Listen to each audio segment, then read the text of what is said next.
let's take a second look at playing fills between chords. Today, I'll go over 3 new ideas that could take your fills up to the next level. So stay tuned.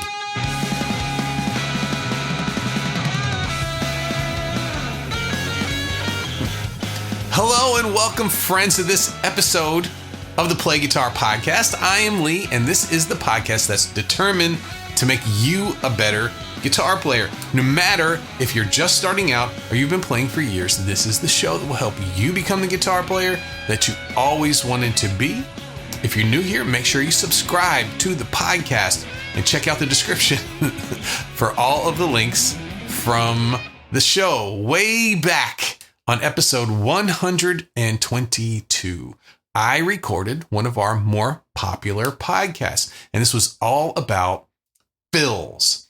I went over the tools that you need. I went over the different styles and different situations that you play them in. I gave you a few examples. Today, we're going to do a little bit more than that. We're going to go on. I like to take the next step. And what we're going to do is refine those fills a little bit. We're going to be playing fills between chords, and it's not as effortless as you might think. There's a lot of things working against you. You have a very short amount of time to add something to the song, something that elevates it. You have to walk that fine line of supporting the song without taking away from it, without taking away from the feature, which is the main melody. You also need to pay attention to the style of the song and choose those tools you're going to use very wisely. All of these decisions need to be made on top of everything else, navigating the harmony of the song. If you have dipped your toes in the water with between chord fills, you know as well as I do that one wrong move and you're getting a lot of bad stares from everyone else in the band because it's so close to the main melody. If you're not careful, you can really mess things up in a hurry. Today, I'm going to go over 3 more things to make sure that you're playing something that's appropriate and supportive of the song every single time. What's number 1? Number 1 is call and response. What's the mental image that you get when you hear those words? It's not shredding, I'll tell you that. When I think of call and response, I think of 2 people maybe recalling a story or something that happened. One person gives one part, and then the other person remembers something different, and then they share that. It's a conversation while telling a story, and we're going to use that to our advantage with our fills. Let's talk about expressive storytelling. Call and response allows you to express your emotions and tell a story through the same back and forth that we talked about, an exchange of ideas. And what it does is it emulates human interaction. It's familiar to people who are listening. They hear that, and it's just like they're listening to a conversation, although this time doesn't have words. It mimics the ebb and the flow of communication and engages people on a personal level. So let's see what we mean about that. We'll use we've been using E a lot. Let's use E, A, and B, right? Right? So let's say I'm playing over this, and maybe the melody is going.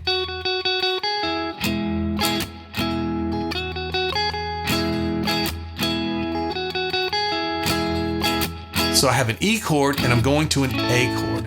And that's the main melody. Now what I did was I took the original idea of the melody. It goes up, but then down to a strong note for the chord. But now I have a new chord coming. This is an A. So that was, this note that it ended on is an E for the E chord. Right? It ended on a strong note. Now I'm going to the A. Now what I'm going to do is I'm going to take that same idea, but I am going to do my fill that takes me from the E chord to the A chord. And instead of going to the E note, which was the same, I'm going to go up to the A note, which is going to be the strongest note for the A chord. So I'm going to take there's my 2 chords, and over the E chord, there's my melody. Right, so the original melody,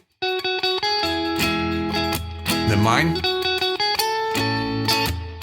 So I added a little something different. Yes, I remember. Yes, I know what you're talking about. But I'm going to take this to a new place. And I, being in charge of moving through the harmony, I'm going to take this line that you just heard in the main melody, and I'm going to take that line and I'm going to have it move on to something new.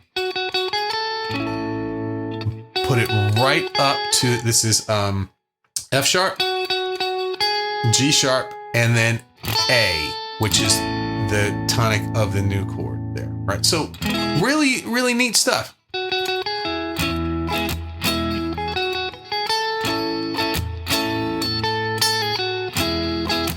And the over the A, I might bring it back. I might do a descending line the next time and end on the strong note that the main melody is using right there. So I'm taking ideas from the main melody. I'm going to think of that as one speaker, and I've got to add something new, something different, and I'm going to take the story into a new place, the new chord. I'll take a little bit of what they said, and then I'll move it in. How about using a little dynamics, right? Dynamic contrast, using differing tones of call and response that can inject drama and intensity into your music. You can imitate a cause and effect situation that is irresistible to listen to, right? So let's take that same idea. We have this, it's kind of a medium tempo and a medium, not too loud, not too quiet. And that's our simple melody. Now, I might, before we go to that A chord, and I've got a place for a fill in between the,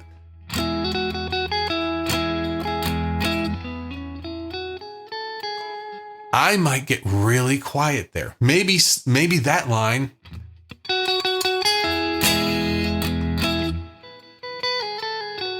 maybe that line made me sad, or it made me remember something that was special and the volume came down. Or what if we went the opposite way?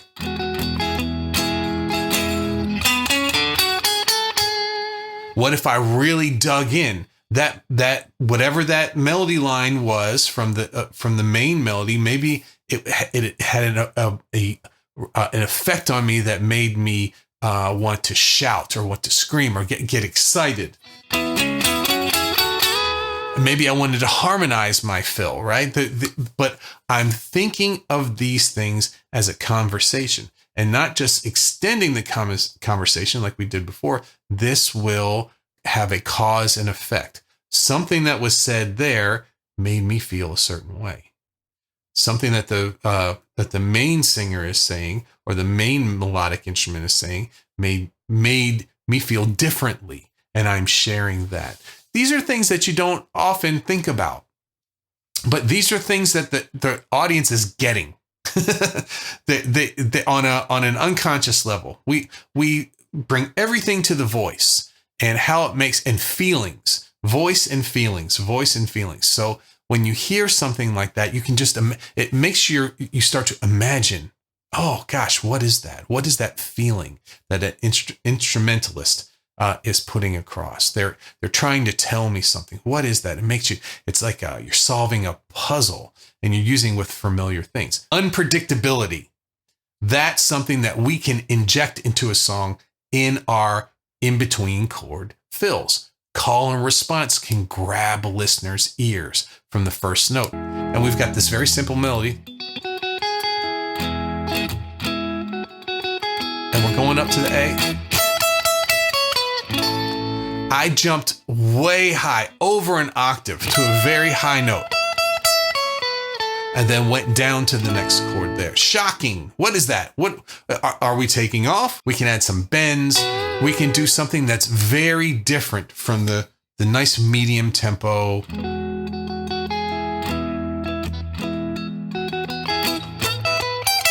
We could change, I just changed to a minor pentatonic right in there. So everything's major pentatonic. Well, maybe I wanted something that adds some tension. So the highest note in E that I could play is this B, the highest strong note. So I could do.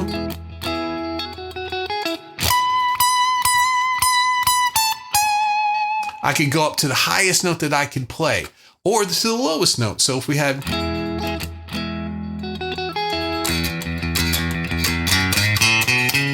I could do like a bass line or something and go down to my low note, maybe even play by the bridge a little bit. It changed the sound of the tone of my things. How about building anticipation, the tension created by waiting for the response?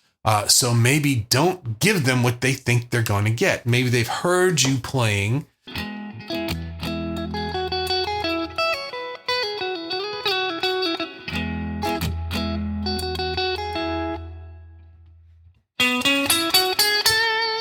So where you would expect me to put a fill in, I waited.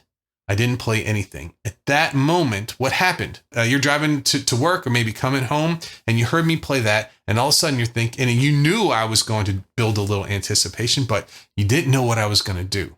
And it made you want to hear more, right? What's this going to go? So just a little bit of space is really, really effective when we're doing this. Let's talk about borrowed melodies. If you have several different main melodies in the song, these can be used in different places. Let's borrow from different sections. So in this little song that we're making here, I've decided it's a 1, 4, and 5 in the key of E, A, and B. And I've made a little melody. And that's our little melody. And so it'll play over the 1 chord. Then we'll go to the 4 chord and play it again. And in between those, we were putting our fills in, right? This is where the fill will go up to the B. So let's say that's our verse. But how about a pre-chorus or a chorus? Let's go to the 4 chord. And we'll have a different melody.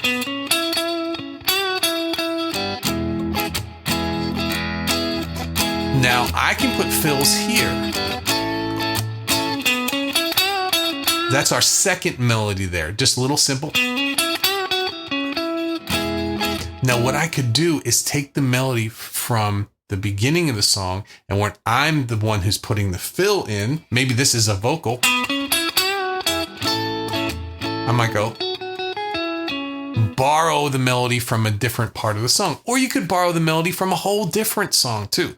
Don't steal it, change it a little bit, something that might sound familiar.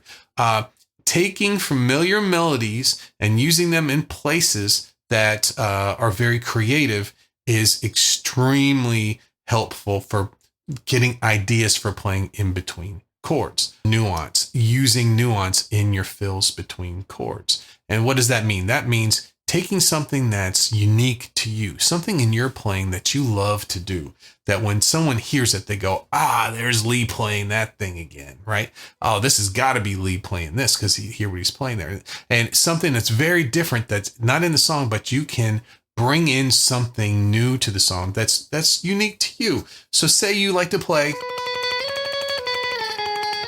what do they call it? Tremolo picking.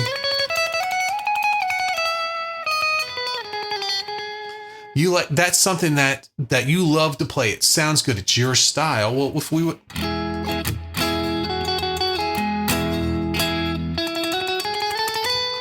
you use little lines like that.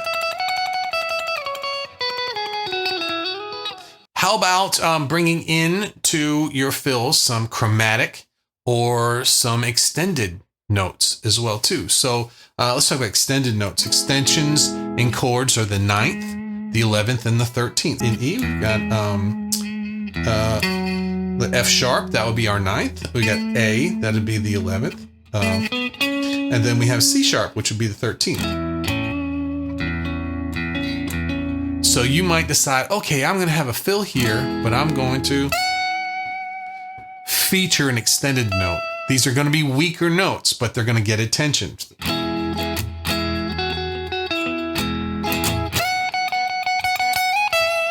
I made a big deal about that ninth, right?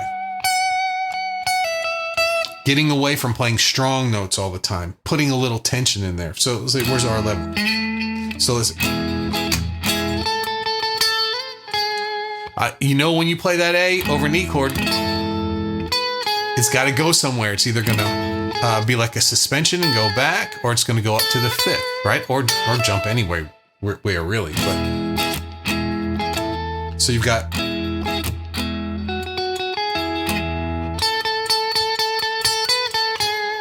throwing that 4th, the 11th in there, right?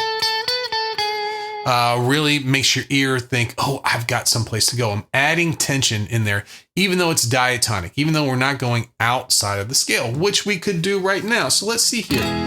We have an E, and then our next chord is going to an A.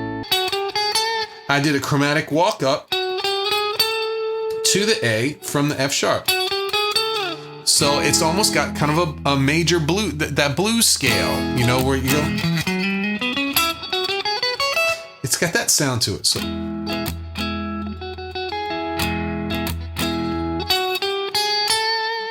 I don't know if I do it on this song, but in a lot of different songs, it works pretty well. One of the ways that you can get away with playing some more tense notes is waiting until the end of the measure right before 1. 1, 2, 3. The last thing I want to talk about is rhythm in your playing as well. So if you find that yourself, when you're playing fills, they just sound like quarter notes and eighth notes. There's nothing wrong with that, but after a while,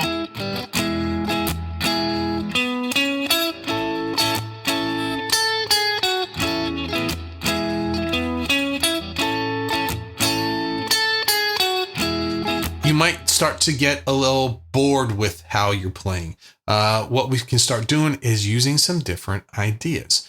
We can start using syncopations. We can start using triplets. We can start doing a lot of different things. Every time you change a rhythm, you shift the energy. The energy level changes. You can make it smoother, or you can make it more staccato, more abrupt. You can build up to something, build up to a climax, or you can bring in something, sadness, lots of different things that you can do just with rhythm using regular notes.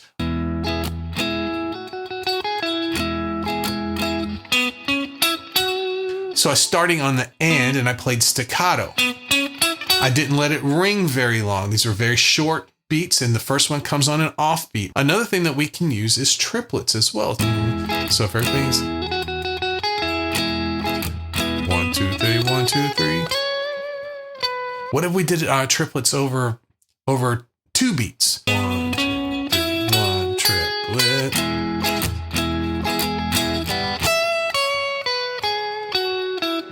A very different sound too. Reminds me of the Allman Brothers when I do those things. So using triplets in with your fills, thinking about the rhythms, actually paying attention to the rhythm, not just hoping it comes out because that's what you played at the time. Being intentional with your rhythms is very important and can help your fills between chords. So there we go. We've done a bunch of stuff, threw a bunch of stuff at you today. This is one of those episodes where I just threw a bunch of stuff at you. What did I throw? I threw call and response, which is a big deal when you're playing fills between chords. You can do those with extensions, with chromatic notes, when to play those, and then also start to develop your rhythmic work. Be intentional with your rhythms. Try it in different ways, syncopations, triplets, something different than the song normally is, but still matches there. And I've got something for you today. I've created something that goes along with today's topic with the chord. It's my Chord Elevation Toolkit. This is my new super mini course that's going to take your chord embellishments and fills to pro level. You've seen this, people playing, just cowboy chords down here, but they're throwing in little rhythmic figures in between the chords.